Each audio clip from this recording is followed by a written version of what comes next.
City court Karachi में मुझ पर जानलेवा हमला हुआ। मेरे सौतेले भाई ने मुझे गैरत के नाम पर कत्ल करने की कोशिश की।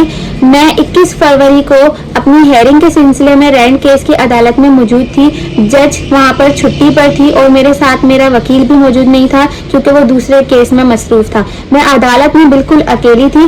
इस मौके का फायदा उठाते हुए, मेरे अकेले और निहत्तेपन का फायदा उठाते हुए इन्होंने मुझ पर जानलेवा हमला किया। मुझे पकड़ के दीवार से लगाया, मेरा सर दीवार में मारा, जिसकी वजह से मुझे चक्कर आने शुरू हो गए और मेरा गला दबाना शुरू कर दिया।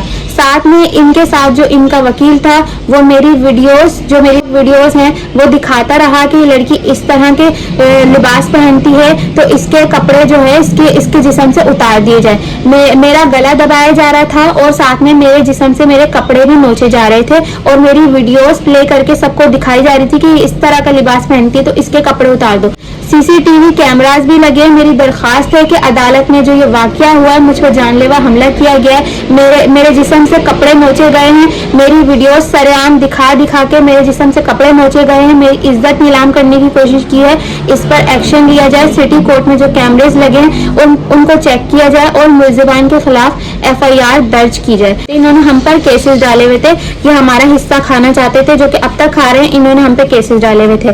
तो अब इनकी गैरत अचानक से इसलिए जागी है क्योंकि ये मेरे पास ऑर्डर मौजूद है जो कि ऑर्डर हुआ है 15 जनवरी को। ये हमारी जमीन जिसके लिए हम केस लड़ रहे थे, हमारे सर की छत जो ये हमसे छीनना चाहते थे, इसका फैसला हमारे फेवर में हो गया था। और अब जब ये केस हार चुके हैं, जब इनके हाथ से ये केस निकल चुका है, तो अब इनकी गैरत जाग रही है और अब ये हमें गैरत के नाम पे कत्ल करने की कोशिश करें। जब ये ऑर्डर हुआ 15 जनवरी को, तब से ये हमें जान से मारने की धमकियां देते रहे। हमारी सिटी कोर्ट कराची में 2 पिटिशन भी मौजूद है, 22 से 22 की, जो कि मैंने अपने नाम से डाली हुई है पहले से, क्योंकि मुझे बहुत पहले से धमकियां दे रहे हैं जान से मारने की। और अब इन्होंने क्योंकि केस हार चुके हैं तो अब इनकी गैरत जाग रही है और गैरत के नाम पे ये मुझे कत्ल करने के बाद मेरी शरई हिस्से की, जो मेरी जायदाद में जो शरई हिस्सा बनता है मेरे वालिद का, वो मुझसे छीनने की ये लोग कोशिश कर रहे हैं।